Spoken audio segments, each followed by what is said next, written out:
முன்னொரு காலத்தில் சீனாவில் ஒரு பெரிய வியாபாரி தனக்கு பின் வியாபாரத்தை தன் 3 மகன்களில் யார் வசம் ஒப்படைப்பது என்று தீர்மானிக்க அவர்களுக்கு ஒரு போட்டி வைத்தான். யார் அதிக அளவு சீப்புகளை புத்த மடாலயத்திற்கு விற்கிறார்களோ அவன் தான் தன் வியாபாரத்தை நிர்வகிக்க தகுதியானவன் என்று அறிவித்தான். மொட்டை அடித்துள்ள புத்த பிக்குகளிடம் சீப்பு வியாபாரமா என்று மகன்கள் மூவரும் ஆரம்பத்தில் திகைத்தனர். ஒரு சீப்பை கூட விற்க முடியாதே என்று நினைத்தனர். ஆனால் பின் மூவரும் முயற்சி எடுப்பது என்று முடிவு செய்தனர். அவர்கள் தங்கள் திறமையை வெளிப்படுத்த சில நாட்கள் அவகாசம் கொடுத்த அந்த வியாபாரி அது முடிந்தவுடன் மகன்களை அழைத்து அவர்கள் எந்த அளவு வெற்றி பெற்றிருக்கிறார்கள் என்று கேட்டான். ஒரு மகன் சொன்னான், நான் 2 சீப்புகள் புத்த மடாலயத்திற்கு விற்றேன். வியாபாரி கேட்டான், எப்படி? புத்த பிக்குகளிடம் இந்த சீப்பை முதுகு சொரியவும் உபயோகிக்கலாம் என்று சொல்லி பார்த்தேன். 2 புத்த பிக்குகளுக்கு அது சரியென்று பட்டது. அதனால் அவர்கள் இருவரும் 2 சீப்புகள் வாங்கினார்கள். இன்னொரு மகன் சொன்னான், நான் 10 சீப்புகள் விற்பனை செய்தேன். வியாபாரி ஆச்சரியத்துடன் கேட்டான், எப்படி? வழியெல்லாம் காற்று அதிகமாக உள்ளதால் மலை மேல் உள்ள அந்த புத்த மடாலயத்திற்கு போபவர்கள் தலைமுடியெல்லாம் பெரும்பாலும் கலைந்து விடுகிறது. அப்படி கலைந்த தலைமுடியுடன் புத்தரை தரிசிக்க பக்தர்கள் செல்வது புத்தருக்கு செய்யும் அவமரியாதையாக தோன்றுகிறது என்று புத்த மடாலயத்தில் சொன்னேன்.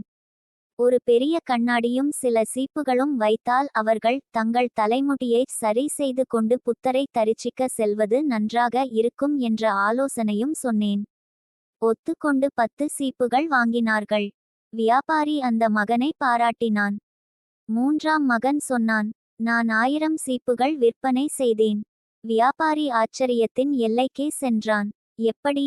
அந்த புத்த மடாலயத்திற்கு ஏராளமானோர் வந்து பொருளுதவி செய்கிறார்கள். அவர்கள் உதவியை மெச்சி புத்தரின் ஆசிகள் அவர்களை வழிநடத்தும் வண்ணம் அவர்களுக்கு ஏதாவது ஒரு நினைவு பரிசு வழங்கினால் அது மேலும் பலரும் புத்த மடாலயத்திற்கு உதவி செய்ய தூண்ட உதவும் என்றேன். அந்த மடாலய தலைவர் என்ன நினைவு பரிசு தரலாம் என்று மடாலய தலைவர் என்னை கேட்டார்.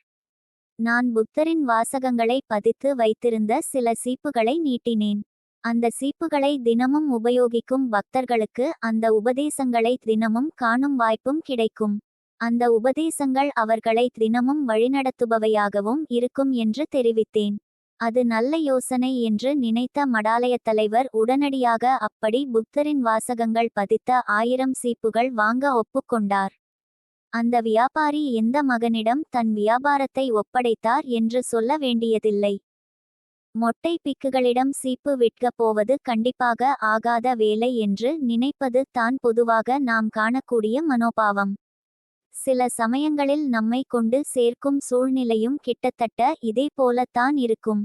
அதிலிருந்து மீள்வதற்கு வழியே இல்லை என்று முதலில் தோன்றும்.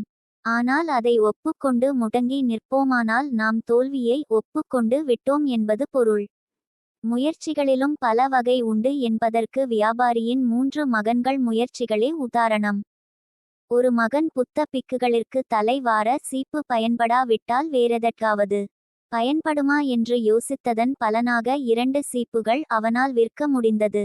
புத்த பிக்குகளுக்கு சீப்பு பயன்படாமல் போனாலும் அவர்களைச் சார்ந்தவர்களுக்கு சீப்பு பயன்படுமா என்று இன்னொரு மகன் யோசித்ததால் அந்த புத்த மடாலயத்தின் முன்புறம் சில சீப்புகள் வைத்து பக்தர்கள் தலைமுடியை முறையாக வாரிக் கொண்டு உள்ளே நுழைய உதவியாக 10 சீப்புகள் விற்க முடிந்தது.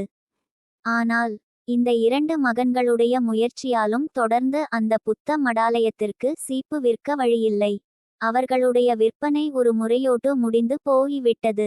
3ஆம் மகன் கூட 2ஆம் மகன் போலவே புத்த பிக்குகளுக்கு பயனில்லா விட்டாலும் அவர்களுடன் சம்பந்தப்படும் மற்றவர்களுக்கு பயன்படுமல்லவா என்கிற சிந்தனையை தான் செய்தான்.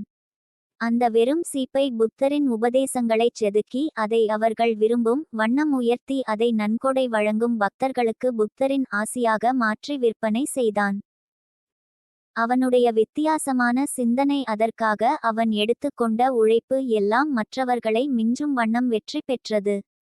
மேலும் மற்ற இருவரைப் போல் இவனுடைய விற்பனை ஒரு முறையோடு முடிகிற விற்பனை அல்ல. புத்த மடாலயத்திற்கு நன்கொடைகள் தருகிறவர்கள் அதிகரிக்க இவன் விற்பனையும் அதிகரிக்கும். எனவே எந்தவொரு கடினமான சூழ்நிலையிலும் மனம் துவண்டு விடாதீர்கள். முடியாது என்று தோன்றும் ஆரம்ப அபிப்பிராயத்திற்கு அடிபணியாதீர்கள். பார்வையை விரிவுபடுத்துங்கள். புதிய புதிய கோணங்களில் சிந்தியுங்கள். சில சிறிய மாற்றங்களால் பெரிய விளைவுகளை ஏற்படுத்த முடியுமா என்று யோசியுங்கள். பொறுமையுடனும் நம்பிக்கையுடனும் துடிப்புடனும் முயன்றால் அந்த கடினமான சூழ்நிலையே நீங்கள் அடையப்போகும் அளப்பரிய வெற்றிகளுக்கு அஸ்திவாரமாக அமையக்கூடும்.